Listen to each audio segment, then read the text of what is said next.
د امریکا بې پیلوټه الوتکې هلمند کې د اسلامي امارت د وسلو په یوه ډیپو هوایي برید کړی. په سلامونو مو هرکلی کوم، زموږ یوټیوب چینل ته په خیر راغلی. که غواړئ په بشپړه توګه معلومات ترلاسه کړئ نو ویډیو راسره تر پایه وګورئ. د ماډرن ډیپلوماسۍ په نوم یوې نشرې د خپلو استخباراتو معلوماتو په اساس خبر ورکړی چې دغه هوایي برید پرون چهارشنبې د هلمند ولایت په شورابک پوځي اډه کې د وسلو په یوه ډیپو شوی. ویل کېږي وروسته ډیپو اور اخیستی دی.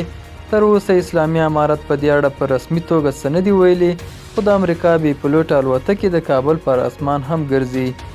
دا و زموږ نننی چمتو شوی ویډیو. تر بیا ښه وخت، ښې چارې.